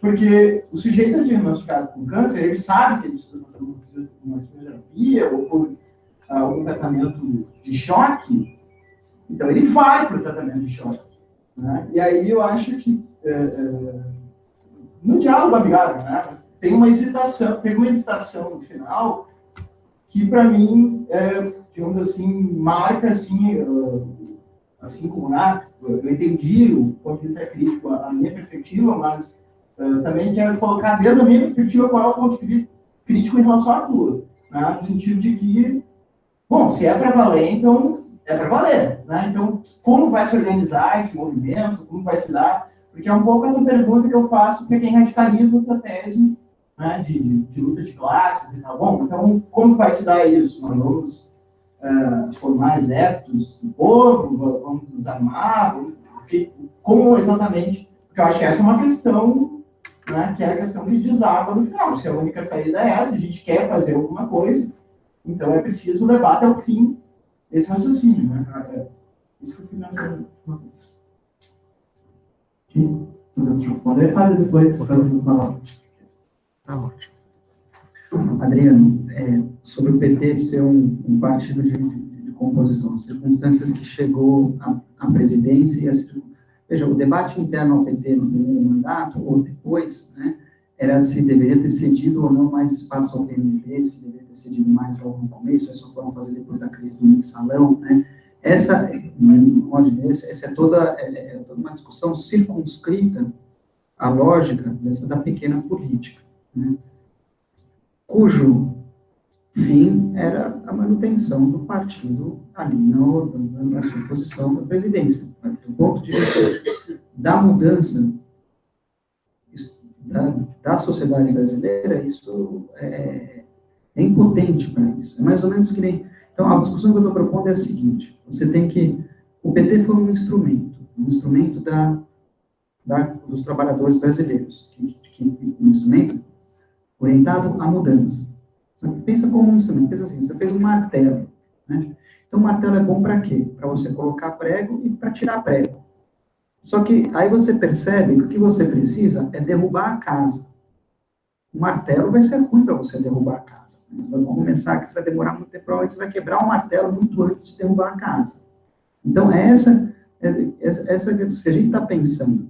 Então, foi um bom instrumento para chegar à presidência, né, nessa perspectiva, fazendo todas essas concessões que fez ao longo do caminho e lá, né? Mas não foi um instrumento, essa é uma aposta insuficiente, inadequada para modificar a sociedade. Então, eu estou dizendo, para modificar a sociedade, vai precisar de um instrumento que derrube a casa, né? Então, no mínimo de uma marreta, se você tiver muita paciência e tempo. Talvez vai precisar de uma coisa, mas enfim, são outros instrumentos. E o Stedman, com todo respeito, claro, que é uma das grandes referências, né, de política, mas eu entendo assim, que essa ambiguidade, ela é justamente o que precisa se resolver. O que o governo petista mostrou. Qual era a aposta do governo petista no campo? Em linhas bem gerais. Só que é um país tão grande que tem espaço para tudo. Tem espaço para o agronegócio, tem espaço para a ecologia, tem espaço para a reforma agrária, porque a gente é um país continental. Mas não é assim. Porque a lógica econômica do governo foi sempre apoiando o agronegócio. Então, o agronegócio, o custo dessa aposta que o MST fez, aí eles têm que fazer a avaliação, a avaliação deles é que o movimento sobreviveu, porque estava muito sufocado, sob o Fernando Henrique, ganhou alguma vitamina em alguns pontos, porque teve cesta básica para os assentamentos, fizeram parcerias, até inclusive com o Pão de Açúcar, fizeram parcerias variadas, né, o movimento. Por outro lado, a reforma agrária sumiu, inclusive, do horizonte do debate. Não sei que idade você tem, mas nos governos do Fernando Henrique era uma pauta colocada, agora não é mais uma pauta. E a própria agenda do MST teve que recuar e se modificar, e agora está se orientando na direção da agroecologia, né? Então, o ponto que eu quero dizer é o seguinte, essa ideia do STED, vamos apoiar o PT e criticar porque eles não fazem reforma agrária, é uma contradição em termos. O governo que apoia o agronegócio não fará reforma agrária. Então, ou você está do lado da reforma agrária, ou você está do lado do agronegócio. Não dá para você tá com os dois. O custo dessa aposta, no caso do campo, é esse um pouco que eu estou descrevendo. Sobre a igualdade como valor, né, Suzana, no lançamento desse livro da semana passada, foi o Frei Beto falar, que é uma pessoa que conhece bastante Cuba, e fizeram uma pergunta parecida com ele, mas mais especificamente assim dos dirigentes. Aí ele falou, olha, eu tive no ano antes de morrer na casa do Fidel Castro, fiquei muito impressionado, porque é uma casa muito simples, uma casa de 2 andares, um sobradinho, como o pessoal que mora em Perdizes, lá onde eu moro, ele falou, né, então nada, a única extravagância que tinha, se pode falar assim, que tinha uma raia de piscina, porque ele nadava 2 vezes por dia para fazer. Então, e ele perguntou, mas você sempre morou aqui? Porque sempre tinha um segredo, uma coisa assim, de onde é que o Fidel mora, tal, dizendo que morava de casa por questão de segurança, ele falou que sempre morou ali, né? Então, agora, cada um tem as suas experiências, né? A minha experiência pessoal de convívio com algumas pessoas não é essa, mas é claro que eu não sou um cubano que mora lá e que vai trazer outras experiências, outras referências. Então, para não entrar uma coisa que eu não sei, né?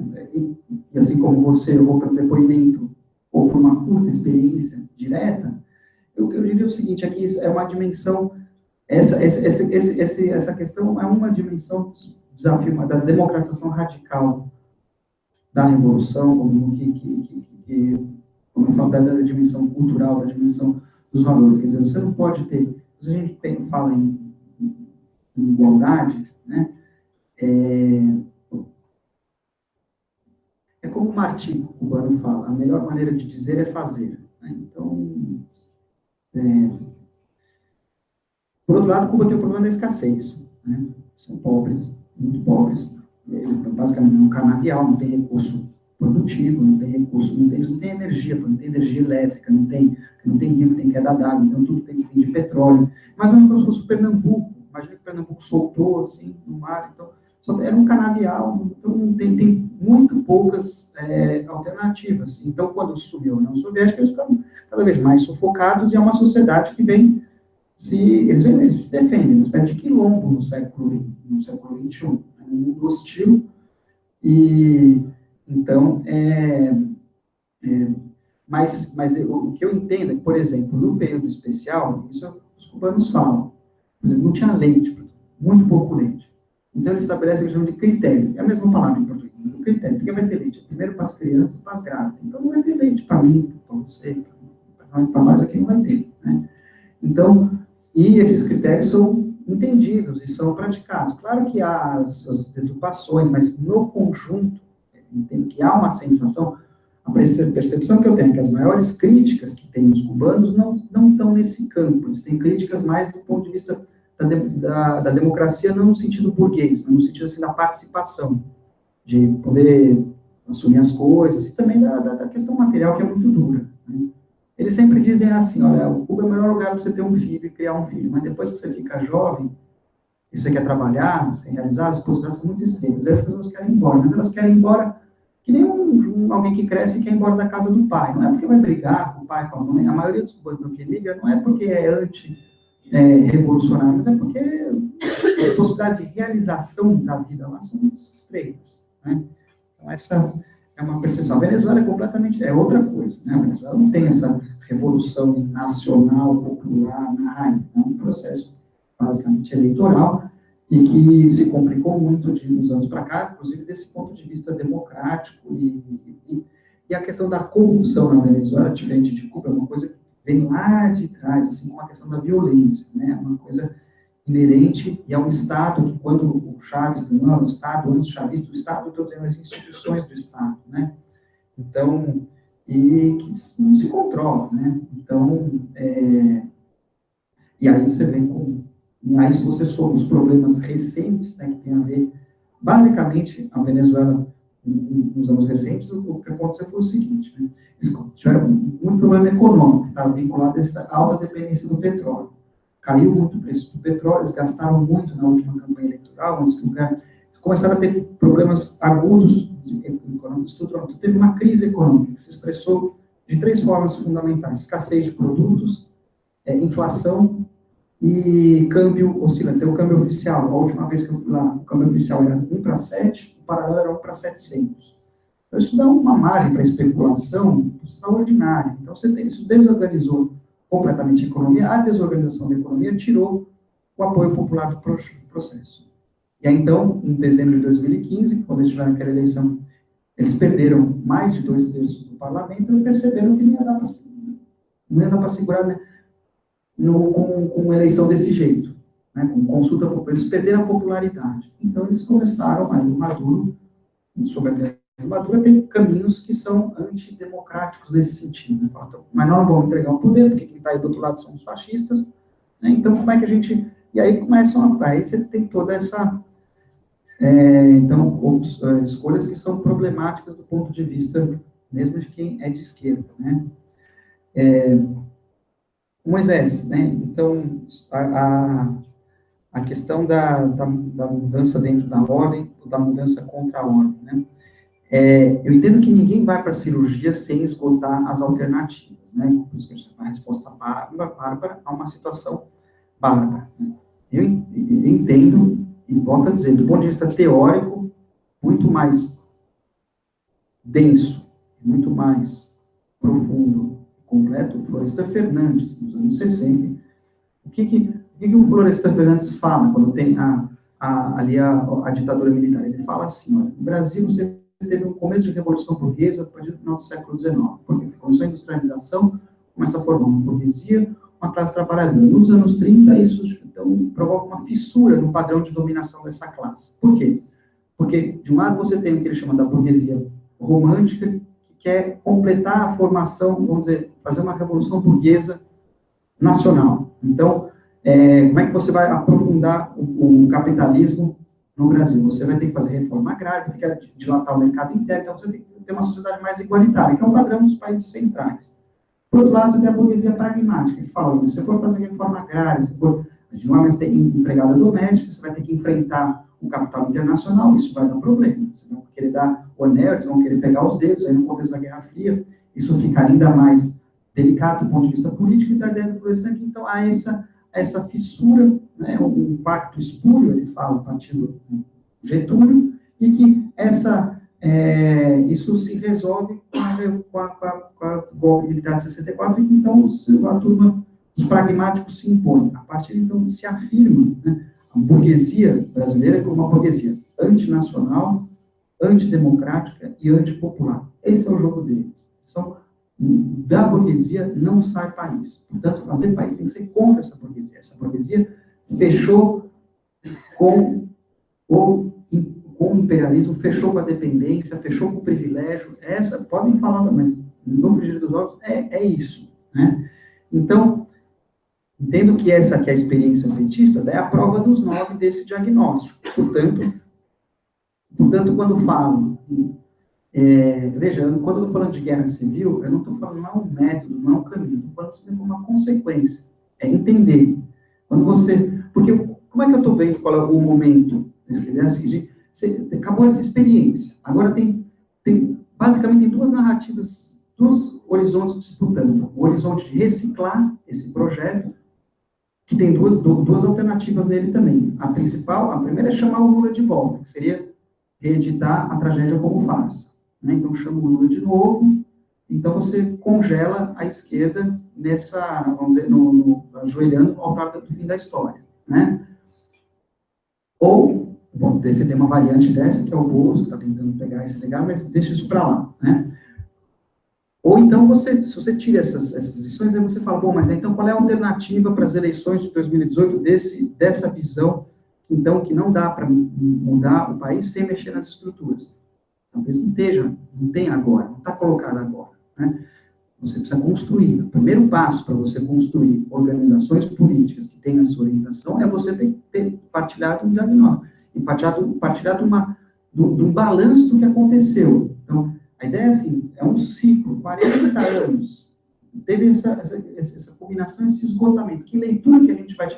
Porque da leitura que tirar disso é que você vai depende do jeito que você vai se preparar para os desafios futuros. Se você entende que o problema foi que não cedeu os cargos suficientes para o PMDB no primeiro mandato, ou que a Dilma tinha uma personalidade muito intolerante, então não soube fazer negociação, você recicla essa aposta com outros nomes, com outras, né, mais light, vamos dizer assim. Aí você vai retrocedendo cada vez mais o horizonte.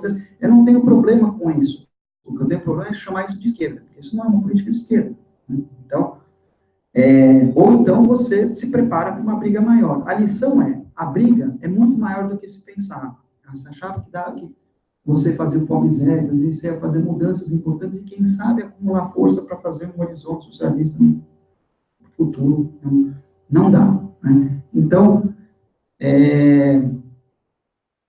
acho que esse aqui é o que está colocado no meio. Qual é o balanço que vai se fazer? Qual é o que vai prevalecer? Então, como é que a gente vai se organizar? Aí, a minha ideia... Então, nem a guerra civil é o ponto de partida, não é assim. Então, como é que a gente vai adquirir arma? Não é isso. Eu estou dizendo assim, é uma consequência. Se você não vai mudar por bem, em algum ponto, uma consequência do enfrentamento é a guerra civil, não por causa do povo, mas por causa das classes dominantes. É que a experiência chilena ensina. O Allende ganhou a eleição 70, com a ideia se identificando como marxista, um projeto, mas começou a fazer aquilo por dentro da ordem, né? E aí, quem virou a mesa foram os opositores. Então, ele acreditou, vamos dizer, nas instituições chilenas. E o que aconteceu? O Chile é a experiência pioneira do neoliberalismo no mundo e não se recuperou até hoje, né? Então, é nesse sentido, se você vai... Então, se você fosse voltar lá nos anos 70, o pessoal chileno tinha que saber que ia dar nisso.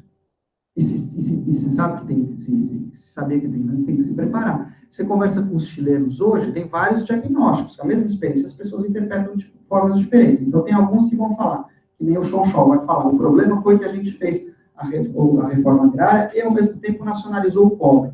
Quando nacionalizou o cobre, comprou briga com os Estados Unidos, com muita briga ao mesmo tempo. quando fez a reforma agrária, comprou briga com a classe, foi muita briga ao mesmo tempo. Outros vão falar assim, o problema é que uma revolução tem que saber se defender. Então, comprou essas brigas, tem que saber que vai vir chumbo, então tem que se defender. Então, o que eu estou dizendo, no fundo, é isso. Eu estou falando, se você quer fazer uma mudança, vai ter que saber se defender.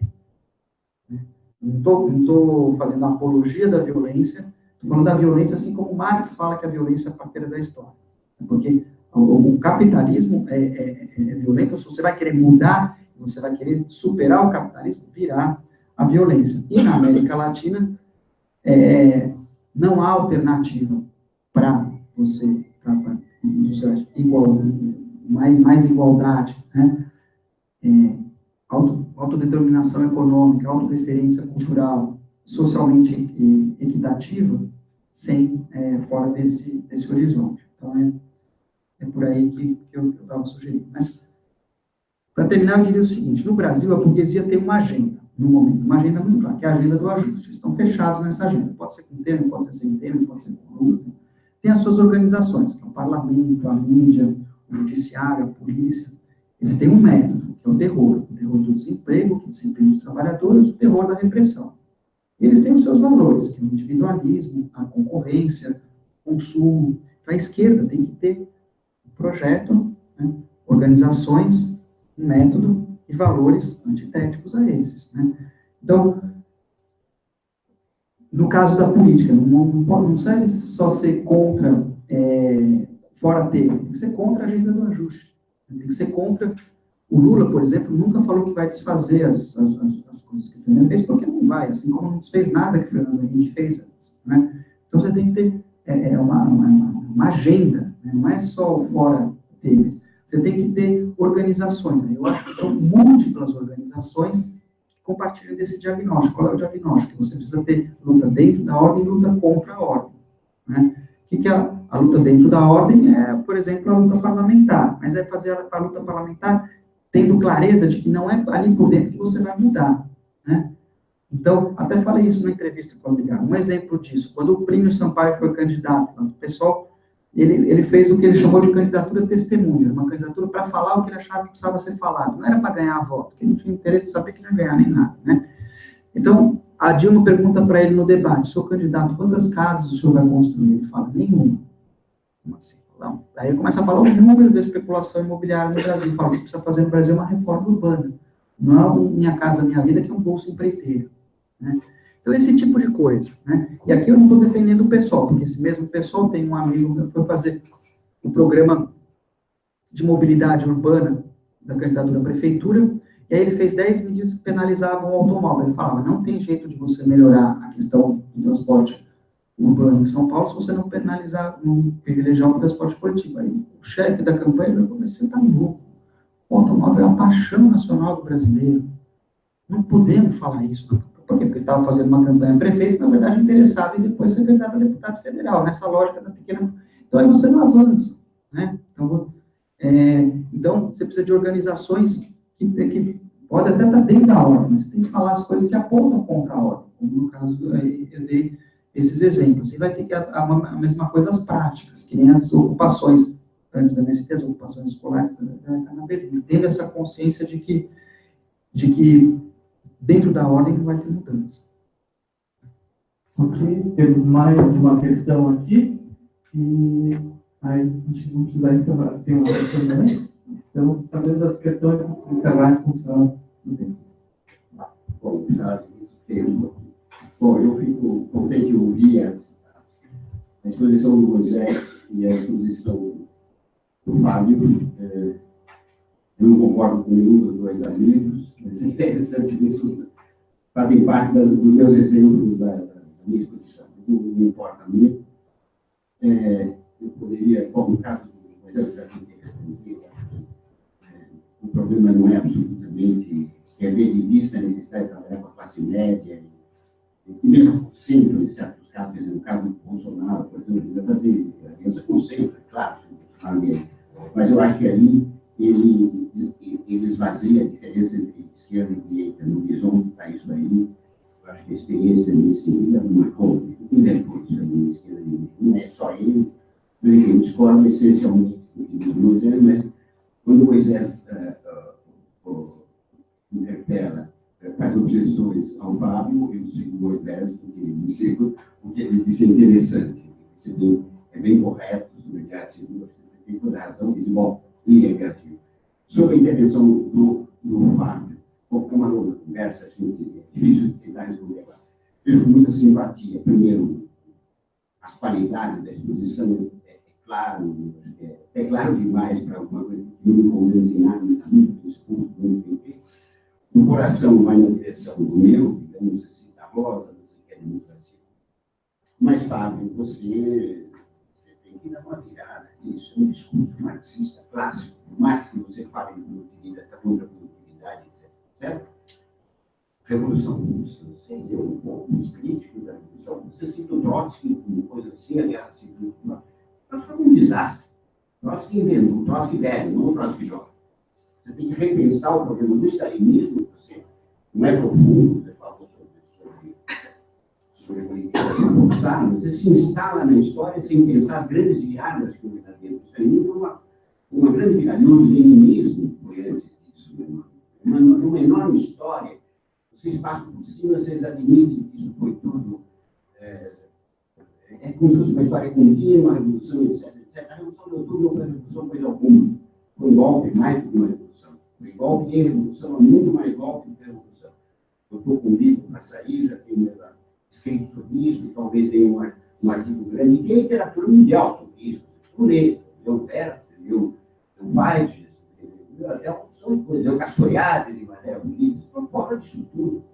Quer dizer, o teu discurso é muito bem organizado, eu vejo com simpatia, mas é um discurso clássico, apesar de você dar um espaço, você critica o produtivismo. Não é muito pouco, você tem que repensar como historiador, você tem que repensar mais radicalmente o que foi essa história da luta, o que foi o bolchevismo. Tem que pensar desde 1902. De novo, não ficar com as suas referências trotskistas, o trotskista, quando jovem, é uma coisa positiva, criticar os Estados Unidos. Hoje, estudar o que foi o Trotsky a partir de 17, meu Deus do céu, se transformou num fanático da guilhotina, o homem da guerra civil. Quando ele queria a guerra civil, ele não queria a guerra civil. Eu vou organizar.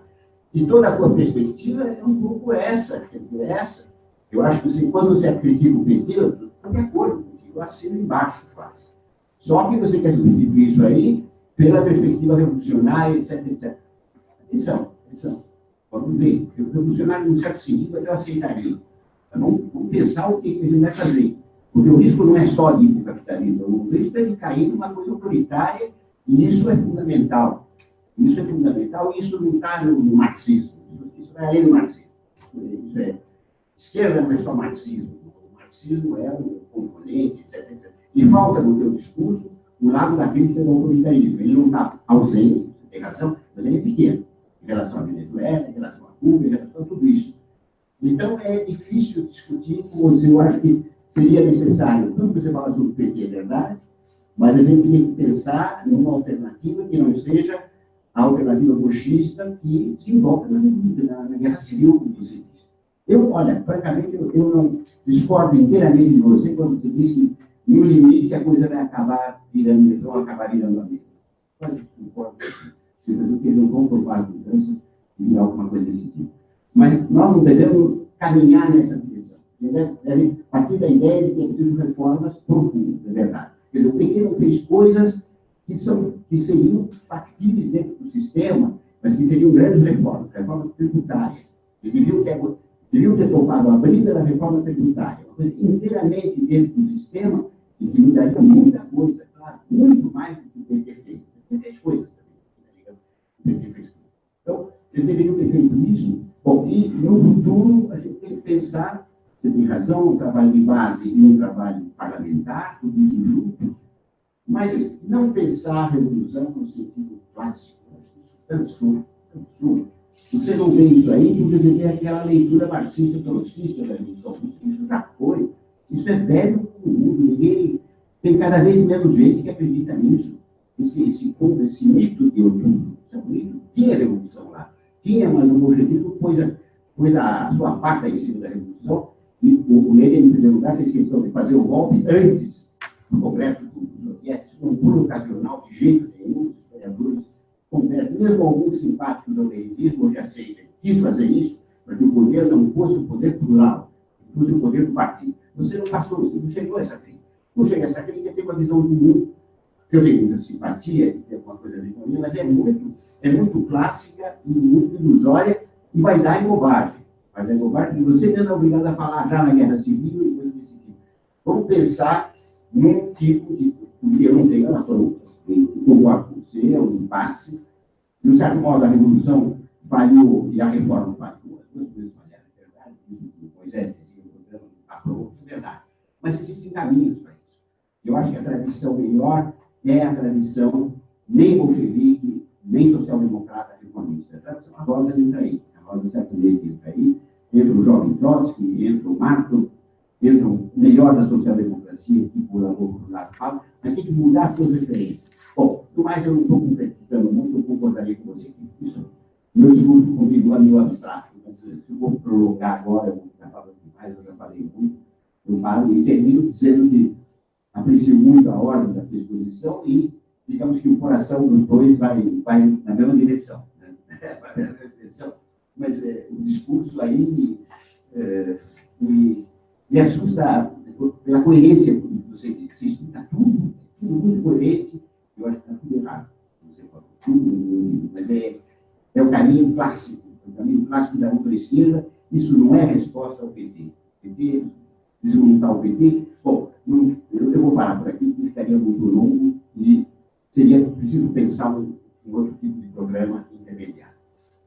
Ok, nós falando em longo, estamos com o tempo, mas provavelmente seria uma hora de resposta, né, Fábio? Não. Mas vamos lá que vou te pedir uns 5 minutinhos, conseguimos. Obrigado.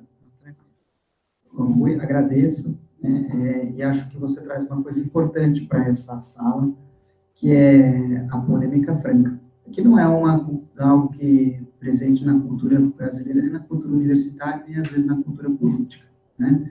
Então, acho isso muito desejável. E, agora, o único reparo que eu faria é, assim, algumas coisas dos termos que você coloca assim, você tem que repensar. Depende, Rui, porque as coisas são subjetivas, depende da perspectiva política de cada um, né? Quando está discutindo política, não há certo ou errado, há o que mais convence e o que menos convence a um ou a outro, né?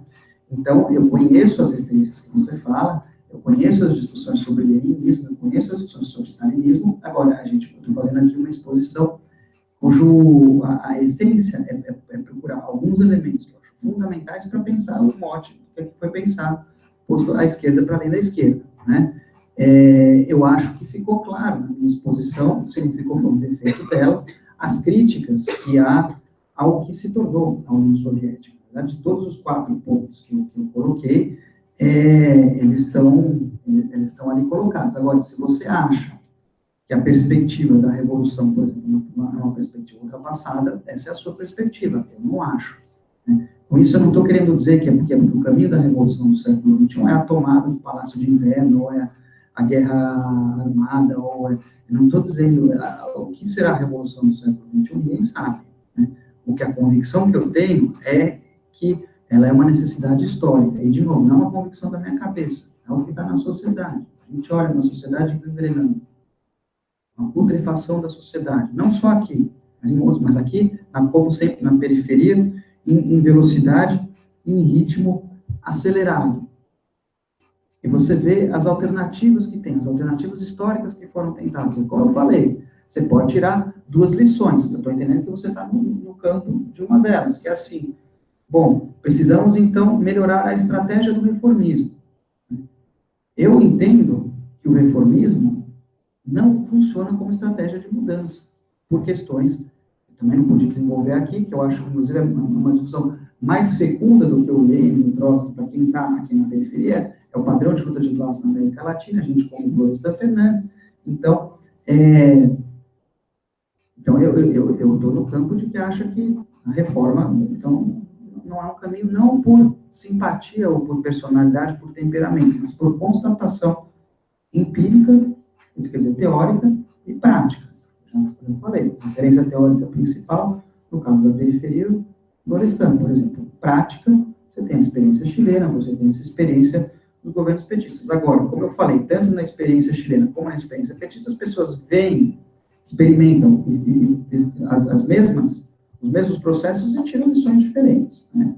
A lição que eu tiro é assim: o Florestan estava certo, né? Então, aqui, sem quebrar ovo, não tem mudança.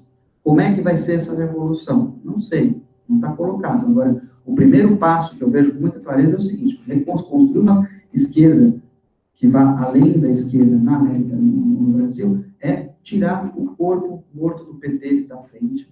Esse é o primeiro ponto, para poder avançar. Enquanto fica na discussão se a gente vai votar no Lula, se vai trazer o Lula de novo, você está arriscando a tragédia como farsa. É isso que está discutindo. Essa é uma primeira. E aí, tudo bem, então aí você tira isso, fazer o luto do PT, para quem precisa, ou superar, matar o PT psicanaliticamente, vamos para frente. E aí, então, qual é o diagnóstico que você faz, qual é a leitura que você faz sobre por que esse projeto deu errado? Eu volto a dizer, não é o PT, é a síntese desse projeto, um projeto maior, uma parcela expressiva da sociedade brasileira acreditou nele, e o conjunto da esquerda, né?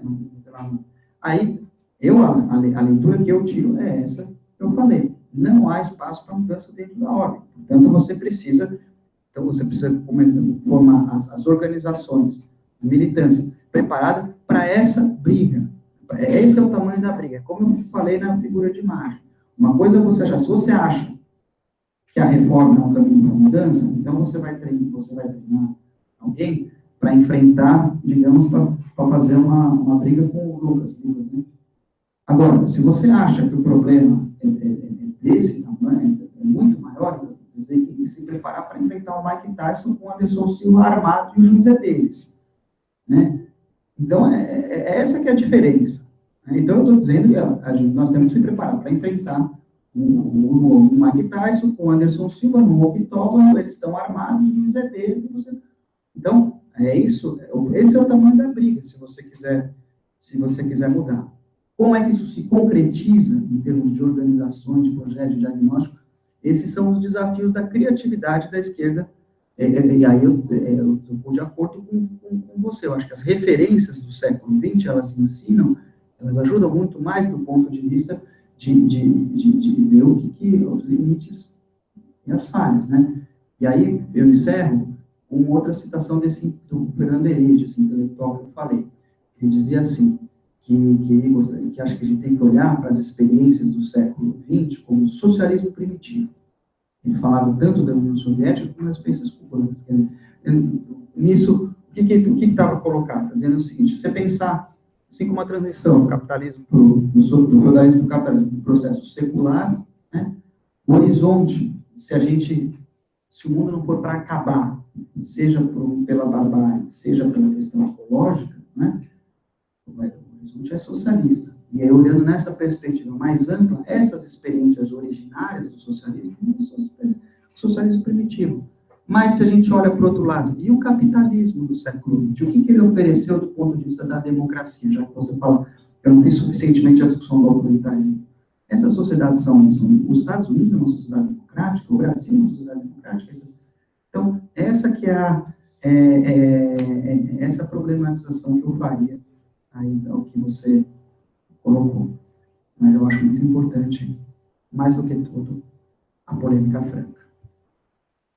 Ok. Agradeço mais uma vez ao Fábio. A nossa forma de agradecer é entregar um conjunto de publicações aqui do IHU.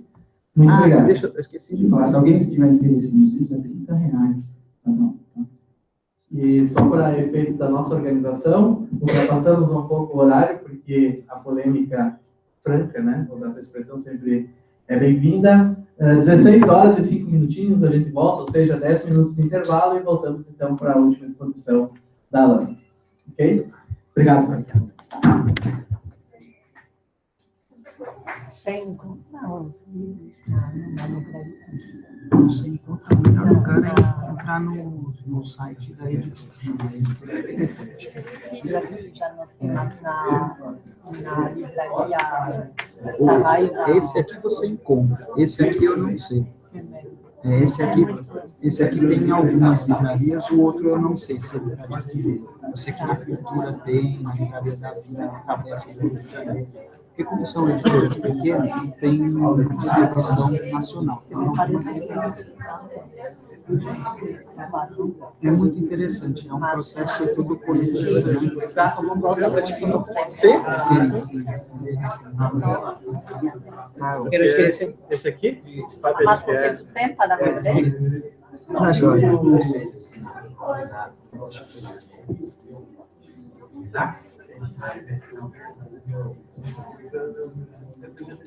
Ah, sim.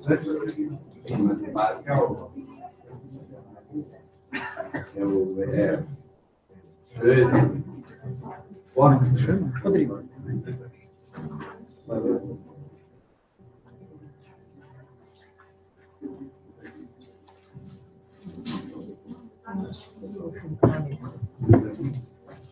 Certo, vou ver se assim.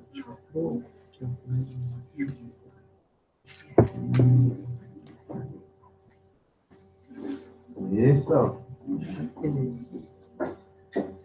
Se atualizar. Não, Vai ter que fazer daí uma... assinar o livro. Eu assino, sim. Compromisso. Eita.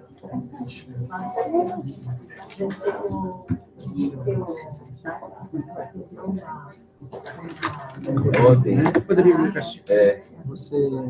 Já que são 5. Quantos vai ser o livro aqui? Estou na administração municipal. Tem aqui de... Isso. Tenho autocrítica.